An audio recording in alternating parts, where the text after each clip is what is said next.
St. Andrew United Methodist Church was beginning to get concerned about the immigrant community around us.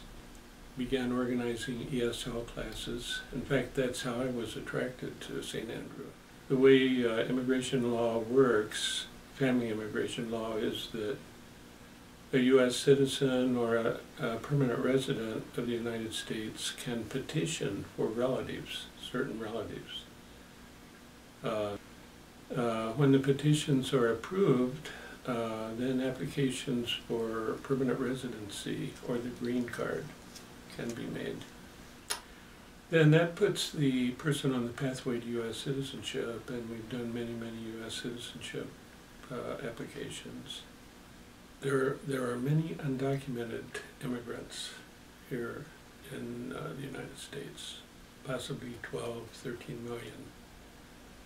These immigrants are really the most vulnerable. Previously to 2001,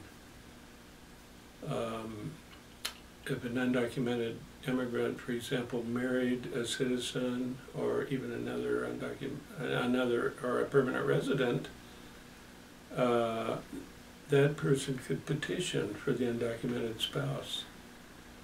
And the law then allowed the spouse to pay a $1,000 fine for their unlawful presence in the United States, but they still had a pathway to get to residency and citizenship.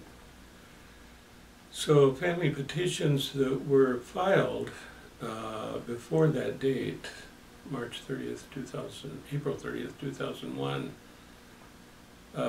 we can still do something. We can still apply for residency for that person. Any petition filed after April 2001, April 30th, unfortunately, that law expired, and our Congress hasn't deemed to renew it. The only way that we can help undocumented immigrants now, there are two ways that I can think of. One is what is called a U visa, a visa which allows a non-undocumented person who is the victim of a crime and who has cooperated with the police and the prosecutors in bringing the criminal to justice. With the petitioning of the police department or the prosecuting attorney, the immigrant can receive this U visa, and that puts them on the pathway to residency and ultimate citizenship.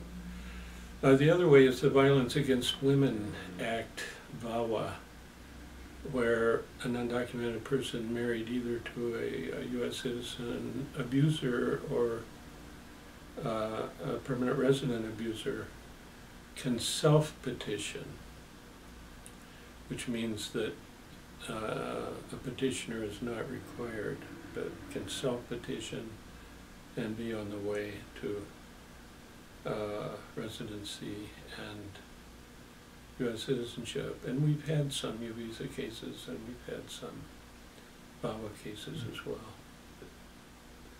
Anyone who is undocumented in this country needs to live in the shadows, and they're vulnerable to arrest for traffic violations, and then they're in trouble. They can be in trouble with immigration, and they can be deported, and that happens, unfortunately, too often, splitting families and tearing parents away from children. It's a very, very sad situation. We speak of the God of the Scriptures as the God of grace. Another word for grace is amnesty. The God of amnesty. All of us have sinned and fallen short of the glory of God. If we want to use the I word, all of us are I. All of us are illegal. All of us need amnesty, forgiveness, grace. And we have it, you know. Through our faith, we have amnesty.